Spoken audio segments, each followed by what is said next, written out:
avec en charge notamment la direction de l'innovation et des véhicules spéciaux, donc j'ai beaucoup œuvré quasiment 10 ans sur les véhicules électriques, piles à combustible, etc.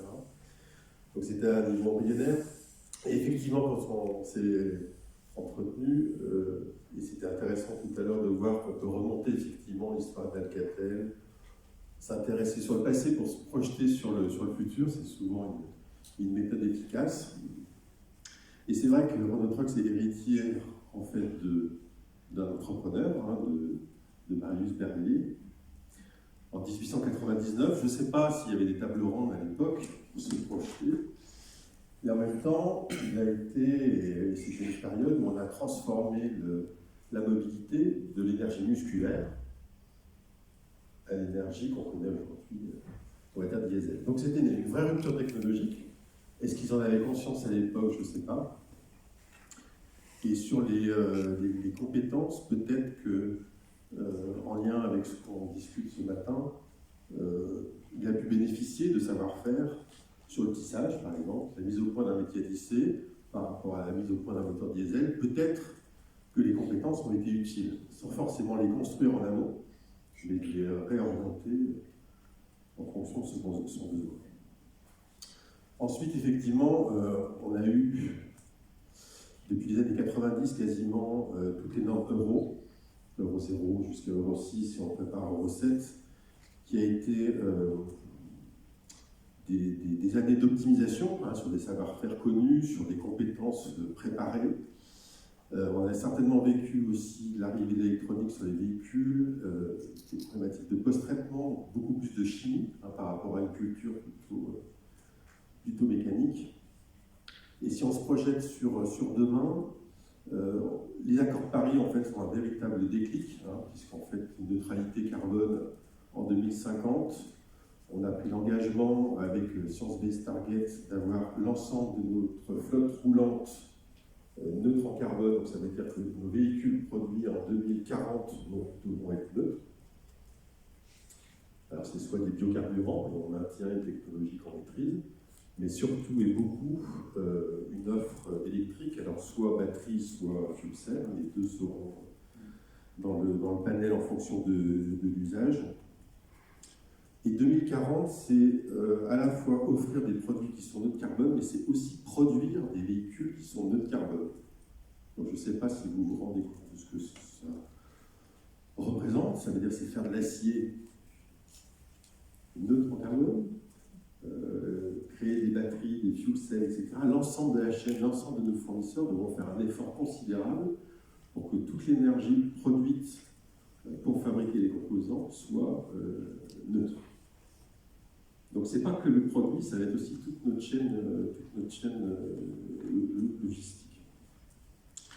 Donc sur la mobilité électrique, on a travaillé depuis des années, on avait commencé par des hybrides qu'on a abandonnés pour basculer complètement sur le flux électrique. Alors on fait partie du groupe Volvo, donc on fait des synergies importantes avec les autres entités du groupe, à la fois sur les bus, puisque la problématique urbaine est le premier point d'entrée en fait, de la décarbonisation et du zéro émission.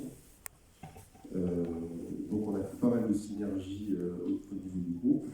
Et puis on a lancé depuis quelques années en fait, une offre plutôt sur les bennes ménagères, qui était la première application où le TCO, le coût d'ownership du véhicule est meilleur que l'application TDL. Donc on voit qu'on a un succès et qu'on rencontre un réel marché, des vraies attentes. Et en ayant investi là-dedans, aujourd'hui on se retrouve avec 42%, je crois, de part marché en Europe. Donc d'investir tôt, comme M. Berlier à une époque, c'est une graine qu'on plante et qui a plus de chances de se développer plus fort et plus vite si on est les premiers sur le marché. Donc on va essayer de conserver cette avance et déployer ça sur l'ensemble de la production, à la fois sur des véhicules de distribution urbaine, la distribution régionale, je vais y arriver, et puis bien sûr le grand routier où les technologies en fait, batteries sont assez mal adaptées, pour des problèmes d'autonomie, des temps de recharge, etc. Donc on va être plutôt sur des technologies de fuel cell. vu l'enjeu des coûts de développement, en fait, le faire tout seul dans son coin, ça ne marche pas. Donc en fait, il y a beaucoup d'actions qui sont menées aussi sur le partenariat. Donc, par exemple, à Fuel Cell, il y a un partenariat entre Volvo et Daimler, donc les deux leaders mondiaux qui se mettent ensemble pour développer en fait une société commune, pour développer des composants communs. Sur les problématiques de charge électrique, en plus de ces deux acteurs, il y a le groupe Traton, Volkswagen sur la partie poids lourd qui s'associe aussi pour mettre en place des réseaux de distribution et de chargeurs électriques, notamment en Europe. Donc voilà, c'est des choix industriels qui sont extrêmement forts et sur lesquels on prépare quelque part un changement. Alors c'est plus du muscle au diesel, c'est plutôt du diesel à de l'électrique décarboné.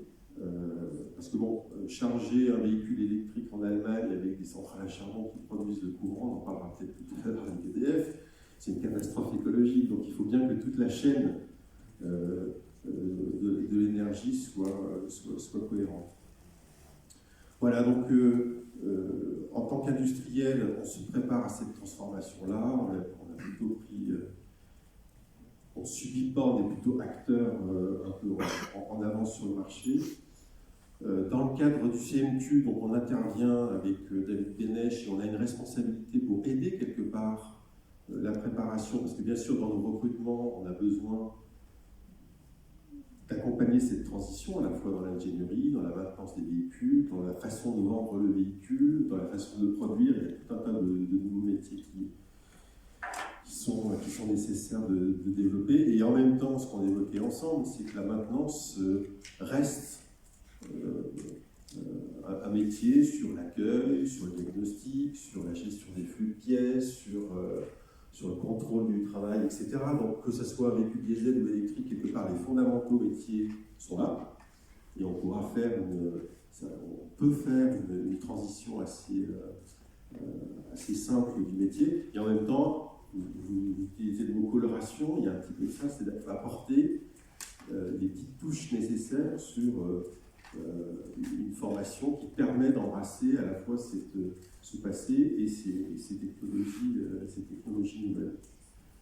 Donc, moi, dans mon action avec David, je pense qu'on a une responsabilité en tant qu'entreprise d'accompagner les formateurs des formateurs pour être prêts à enseigner aux élèves des technologies qui sont connues en fait dans nos bureaux, qui sont connues dans nos usines, et qui ne sont pas encore connues du grand public, et encore moins dans les écoles. Donc on est, moi en tout cas, je suis très largement convaincu qu'on se doit de vous aider à préparer ces changements-là, ces arrivées de nouvelles technologies.